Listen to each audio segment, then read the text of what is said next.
ಇವ್ರದೆಲ್ಲ ಒಂದು ತೂಕ ಆದರೆ ಈಶ್ವರಪ್ಪನವ್ರದ್ದು ಇನ್ನೊಂದು ತೂಕ ಸರ್.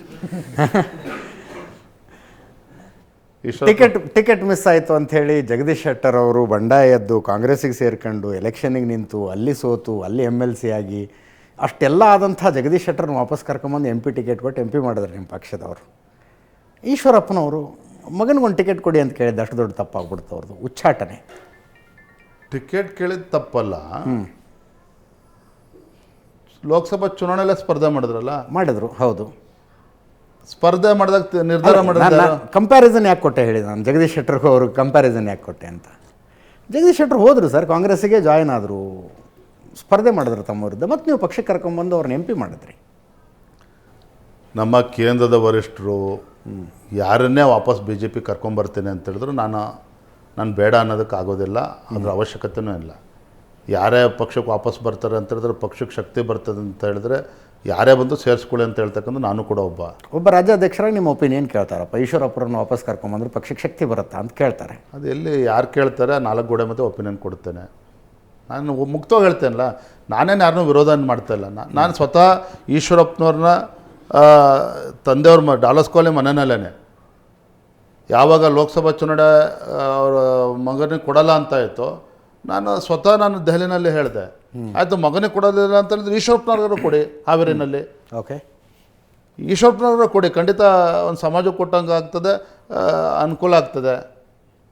ಅದಾದಮೇಲೆ ಕೇಂದ್ರದ ವರಿಷ್ಠರು ತೀರ್ಮಾನ ಮಾಡಿದ್ರೆ ನಾನೇನು ಮಾಡೋಕ್ಕಾಗತ್ತೆ. ಅದಾದಮೇಲೂ ಸಹ ಸ್ವತಃ ನಾನೇ ಈಶ್ವರಪ್ಪನ ರಾಜ್ಯಸಭೆಗೆ ಅವಕಾಶ ಇದೆ, ದಯವಿಟ್ಟು ನೀವು ಒಪ್ಕೊಳ್ಳಿ, ನಾನು ದೆಹಲಿಗೆ ಮಾತಾಡ್ತೇನೆ, ನಾನು ಜವಾಬ್ದಾರಿ ತೊಗೊಳ್ತೇನೆ ಅಂತಂದೆ. ಅದಕ್ಕೆ ಅವ್ರು ಒಪ್ಕೊಂಡಿಲ್ಲ, ಅದನ್ನು ಬೇಡ ಅಂದ್ರೆ. ಹೌದು, ನಾನು ನೋಡಿ ನಂದು ಹಿಂದೊಂದು ಮುಂದೊಂದು ಮಾತನಾಡೋ ಅಭ್ಯಾಸನೇ ಇಲ್ಲ ಅಂದೆ, ಅದರ ಅವಶ್ಯಕತೆನೂ ಅಭ್ಯಾಸನೂ ಇಲ್ಲ ಅಂದೆ. ಏನಿದ್ರು ಇದ್ದಿದ್ದು ಈಶ್ವರಪ್ಪನವರು ನನಗೆ ಇವ್ರು ಟಿಕೆಟ್ ತಪ್ಪಿಸಿದ್ರು ಅನ್ನೋದಿಲ್ಲ, ಇವ್ರು ಪ್ರಯತ್ನ ಪಟ್ಟಿದ್ರೆ ನಂಗೆ ಟಿಕೆಟ್ ಸಿಗ್ತಿತ್ತು ಅಂತಾರೆ. ಇಲ್ಲ, ಒಬ್ಬೊಬ್ಬರು ಒಂದೊಂದು ಕಲ್ಪನೆ ಇರ್ತದೆ. I have my own limitations. ನಾ ಅಧ್ಯಕ್ಷನ ಕಾರಣಕ್ಕೆ ಏನು ಬೇಕಾದರೂ ತೀರ್ಮಾನ ದೆಹಲಿ ಅವ್ರಂಗೆ ಮಾಡೋಕ್ಕೆ ಸಾಧ್ಯ ಇಲ್ಲ ಅಂದೆ. ಕಾಂಗ್ರೆಸ್ ವಿರುದ್ಧ ಹೋರಾಟ ಮಾಡ್ತಾ ಇದ್ದಂಥ ಸಂದರ್ಭದಲ್ಲಿ ಮೊದಲಿನಿಂದ BJPಗೆ ಇದ್ದಂಥ ಒಂದು ಟ್ರಂಪ್ ಕಾರ್ಡ್ ಅಂತಾನೆ ಹೇಳ್ತೀನಿ, ಹಿಂದುತ್ವ. DK ಶಿವಕುಮಾರ್ನ ಯಾವ ರೀತಿ ನೋಡ್ತೀರಿ ಸರ್ ನೀವು? ಉತ್ತರ ದಿಕ್ಕಿಗೆ ಮುಖ ಮಾಡಿ ಕೂತ್ಕೋತಾರೆ, ದೇವಸ್ಥಾನಗಳಿಗೆ ಹೋಗ್ತಾರೆ, ಶಾಸ್ತ್ರ ಕೇಳ್ತಾರೆ, ಮುಖ್ಯಮಂತ್ರಿ ಆಗೋದಕ್ಕೆ ಮುಂಚೆ ಒಂದ್ಸಲ, ಮುಖ್ಯಮಂತ್ರಿ ಆದ್ಮೇಲೆ ಒಂದ್ಸಲ ಅಜ್ಜಯ್ಯನ ಮಠಕ್ಕೆ ಹೋಗ್ತಾರೆ. ಬಹಳ DK ಶಿವಕುಮಾರ್ ಅವರು ದೇವಸ್ಥಾನಕ್ಕೆ ಹೋಗ್ತಕ್ಕಂಥದ್ದು, ಶಾಸ್ತ್ರ ಕೇಳ್ತಕ್ಕಂಥದ್ದು, ಅಣ್ಣ ಬಸವಣ್ಣನ ಥರ ನಾಟಕ ಮಾಡ್ತಕ್ಕಂಥದ್ದು ಅವ್ರ ಮುಖ್ಯಮಂತ್ರಿ ಕುರ್ಚಿಗೋಸ್ಕರ, ರಾಜ್ಯದ ಒಳಿತಿಗೋಸ್ಕರ ಅಲ್ಲ. ದೇವಸ್ಥಾನಕ್ಕೆ ಹೋಗೋದೇ ಹಿಂದುತ್ವ ಅಲ್ಲ. ರಾಜ್ಯದಲ್ಲಿ ಇಷ್ಟು ಹಿಂದೂ ಕಾರ್ಯಕರ್ತ ಹತ್ಯೆ ಆಯ್ತಲ್ಲ, ಎಲ್ಲೋಗಿದ್ರು DK ಶಿವಕುಮಾರ್ ಹಾಗಾದ್ರೆ ಆ ಸಂದರ್ಭದಲ್ಲಿ?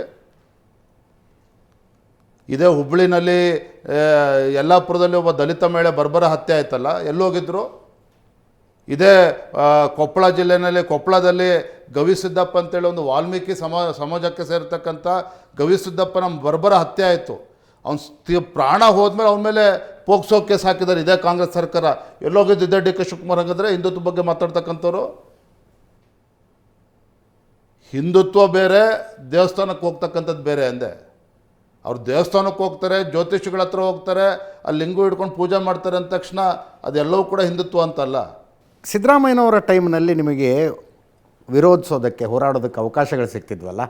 ಸಿದ್ದರಾಮಯ್ಯನವರು ಕೇಸರಿ ಶಾಲ್ ಕಿತ್ತೆಸ್ಬಿಟ್ರಂತೆ, ನಾನು ಮಾಂಸ ತಿಂದು ದೇವಸ್ಥಾನಕ್ಕೆ ಹೋಗ್ತೀನಪ್ಪ, ನೀವೇನು ಕೇಳೋರು ಅಂತಿದ್ರು. ತಿಲಕ ಇಡಕ್ಕೆ ಬಂದರೆ ಬೇಡ ಅನ್ನೋರು. ಇಂಥ ಅವಕಾಶಗಳನ್ನು DK ಶಿವಕುಮಾರ್ ಅವರು ಕೊಡೋದಿಲ್ಲ. ಅವರು ಕನ್ಫ್ಯೂಸ್ ಮಾಡಿಬಿಡ್ತಾರೆ ನಿಮ್ಮನ್ನು. ನಾವು ನಿಜವಾದ ಹಿಂದೂಗಳು, ಅವ್ರು ನಿಜವಾದ ಹಿಂದೂಗಳು ಅಂತ ಕನ್ಫ್ಯೂಸ್ ಮಾಡಿಬಿಡ್ತಾರೆ ಅವ್ರು ನಿಮ್ಮನ್ನು ಅಂತ. ಆ ಅವಕಾಶಗಳು ಸಿಗೋದಿಲ್ಲ ಅಂತ. ನೀವು ಹೋರಾಡುವುದಕ್ಕೆ ಬೇರೆ ಕಾರಣಗಳನ್ನು ಹುಡುಕಿಕೊಳ್ಳಬೇಕಾದ ಅನಿವಾರ್ಯತೆ ಬರುತ್ತೆ.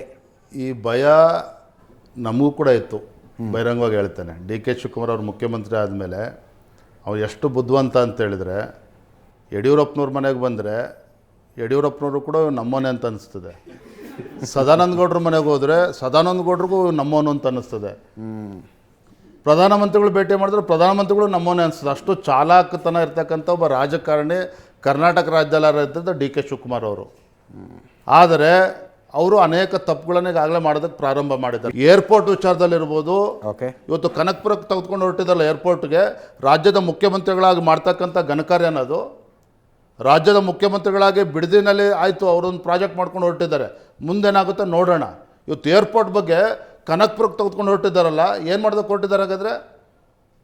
ನಿಜವಾಗ್ಲೂ ಕೂಡ ರಾಜ್ಯದ ಮುಖ್ಯಮಂತ್ರಿಗಳಾಗಿ ಯೋಚನೆ ಮಾಡಿದ್ದೇ ಆಗಿದ್ರೆ ತುಮಕೂರು ಅಕ್ಕಪಕ್ಕದಲ್ಲ ಏರ್ಪೋರ್ಟನ್ನು ತರಬೇಕಾಗಿತ್ತು. ಬೆಂಗಳೂರು ಅಭಿವೃದ್ಧಿನೇ ಇದು ರಾಜ್ಯದ ಅಭಿವೃದ್ಧಿ ಅನ್ನೋ ರೀತಿಯಲ್ಲಿ ಮಾತಾಡೋಕ್ಕೆ ಹೊರಟಿದ್ದಾರೆ ಡಿ ಕೆ ಶಿವಕುಮಾರ್ ಅವರು. ರಾಜ್ಯವು ಕೂಡ ಕ್ಷಮಿಸೋದಕ್ಕೆ ಸಾಧ್ಯ ಇಲ್ಲ ಅಂದೆ. ಇವತ್ತು ಬೇರೆ ಬೇರೆ ರಾಜ್ಯಗಳು ನೋಡ್ತಾ ಇದ್ದೀರಿ, ಮಹಾರಾಷ್ಟ್ರ ಇರ್ಬೋದು, ತಮಿಳ್ನಾಡು ಇರ್ಬೋದು, ನಿಮಗೆ 7-8 ನಗರಗಳಲ್ಲಿ ಅಭಿವೃದ್ಧಿ ಆಗಿದೆ. ನೀವು ಕರ್ನಾಟಕ ಅಂತ ಹೇಳಿದ್ರೆ ಬರೋ ಬೆಂಗಳೂರು ಅಭಿವೃದ್ಧಿನೇ ಕರ್ನಾಟಕ ಅಭಿವೃದ್ಧಿ ಅನ್ನೋ ರೀತಿಯಲ್ಲಿ ಆಗಿದೆ. ಇದೇ ಏರ್ಪೋರ್ಟನ್ನು ತುಮಕೂರು ಹತ್ರ ತೊಗೊಂಡು ಹೋದರೆ ಅಕ್ಕಪಕ್ಕ 7-8 ಜಿಲ್ಲೆಗಳಿಗೆ ಅನುಕೂಲ ಆಗ್ತದೆ.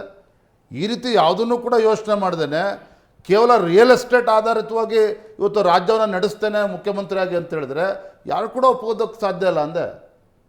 ಖಂಡಿತ ನಾನು ಹೇಳ್ತಾ ಇದ್ದೇನೆ ಬಹಿರಂಗವಾಗಿ, ರಾಜ್ಯದ ಮುಖ್ಯಮಂತ್ರಿಗಳು ಈ ವಿಚಾರದಲ್ಲಿ ಎಡುತ್ತಾ ಇದ್ದಾರೆ. ಇವತ್ತು ಮಂಗಳೂರಿನಲ್ಲಿ ಟೂರಿಸಂ ಅಭಿವೃದ್ಧಿ ಮಾಡ್ತಾರೆ ಅಂತ ಮಾಡಲಿ, ಟೂರಿಸಂ ಅಭಿವೃದ್ಧಿ ಆಗಬೇಕು. ಟೂರಿಸಂ 10 ಇಯರ್ಸ್ ಪ್ಲ್ಯಾನ್ ಮಾಡಿ ಒಳ್ಳೆ ರೀತಿಯಲ್ಲಿ ಅಭಿವೃದ್ಧಿ ಆಗಿ ಯುವಕರಿಗೆ ಹೆಚ್ಚು ಉದ್ಯೋಗ ಎಲ್ಲವೂ ಕಡೆ. ಆದರೆ ನಾನು ಫಸ್ಟ್ ಜಮೀನು ತೊಗೊಳ್ಬೇಕು, ಅಲ್ಲಿ ಬೀಚ್ ಸೈಡಲ್ಲಿ ಹೋಗಿ 100 ಎಕರೆ ಜಮೀನು ತೊಗೊಂಡು ಆಮೇಲೆ ಟೂರಿಸಂ ಡೆವಲಪ್ ಮಾಡ್ತೀನಿ ಅಂತ ಹೇಳಿದ್ರೆ ರಾಜ್ಯದ ಮುಖ್ಯಮಂತ್ರಿಗಳಾಗಿ ಮಾಡ್ತಕ್ಕಂಥ ಕೆಲಸನ ಇದು. ಕನಕಪುರ ಸುತ್ತಮುತ್ತ 100 ಎಕರೆ ಜಮೀನು ತೆಗೆದುಕೊಂಡು ಏರ್ಪೋರ್ಟ್ ತೊಗೊಂಡೋಗಲ್ಲಿ ಕೂರಿಸ್ತೀನಿ ಅಂತ ಹೇಳಿದ್ರೆ ರಿಯಲ್ ಎಸ್ಟೇಟ್ ಅಲ್ವಾ ಇದಾಕಂದ್ರೆ? ಇದು ಗಾಳಿಲಿ ಗುಂಡು ಹೊಡಿತಿದ್ದಾರೆ. ಡಾಕ್ಯುಮೆಂಟ್ ನೋಡಿದ್ದೀರ ತಾವು? ನಾನು ಡಾಕ್ಯುಮೆಂಟ್ ಅಲ್ಲ, ಬರೋದ್ರಿಂದ ನಾನು ಎಲ್ಲಿಗೆ ತೊಗೊಂಡೋಗಿ ಮುಟ್ಟಿಸ್ತೀವಿ ತಾವೇ ನೋಡ್ತೀರಿ. ಓಕೆ, ಯಾವುದೇ ಕಾರಣಕ್ಕೂ ನಾನು ಇವತ್ತು ಅಧಿಕೃತವಾಗಿ ಹೇಳ್ತಾ ಇದ್ದೇನೆ, ಏರ್ಪೋರ್ಟ್ ಯಾವುದೇ ಕಾರಣಕ್ಕೂ ಕನಕಪುರದಲ್ಲಿ ಮಾಡೋ ಪ್ರಶ್ನೆ ಆಗಬಾರ್ದು ಅಂದೆ. ಅದಕ್ಕೆ ಯಾವ ರೀತಿ ಭಾರತೀಯ ಜನತಾ ಪಾರ್ಟಿ ಹೋರಾಟ ಮಾಡಬೇಕು ಎಲ್ಲವನ್ನೂ ಕೂಡ ನಾವು ಮಾಡ್ತೇವೆ ಅಂದೆ. ಸೊ ತಾವು ಹೇಳ್ತಾ ಏನು ಕೊರಟಿದೆ ಹೇಳಕ್ಕೆ ಹೊರಟಿದ್ದೇನೆ ಇದೆಲ್ಲ ಅಂತ ಹೇಳಿದ್ರೆ, D K Shivakumar is not A Saint ಅಂದೆ.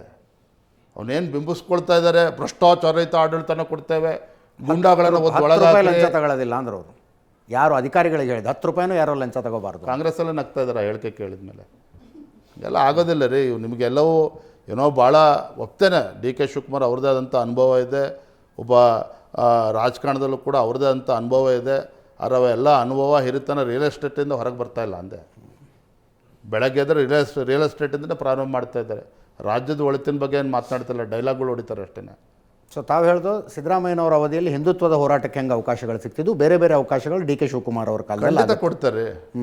ನಿಮ್ಮ ರಾಜ್ಯದಲ್ಲಿ 3ನೇ ಮುಖ್ಯಮಂತ್ರಿ ಬಂದರೂ ಆಶ್ಚರ್ಯ ಇಲ್ಲ ಮುಂದೆ ಬರ್ತಕ್ಕಂಥ ದಿನಗಳಲ್ಲಿ, ನಿಮಗೇನು ಆಶ್ಚರ್ಯ ಇಲ್ಲ ರೀ. ಬಟ್ ಡಿ ಕೆ ಶಿವಕುಮಾರ್ ಅವರು ಪಕ್ಷ ಸಂಘಟನೆಯನ್ನು ಅರಿದು ಕುಡಿದವರು. ಜಾಸ್ತಿ ಅರ್ದು ಕುಡಿದ್ರೆ ಭಾಳ ಇನ್ನೂ ಕಷ್ಟ ಜಾಸ್ತಿ ಆಗ್ತದೆ.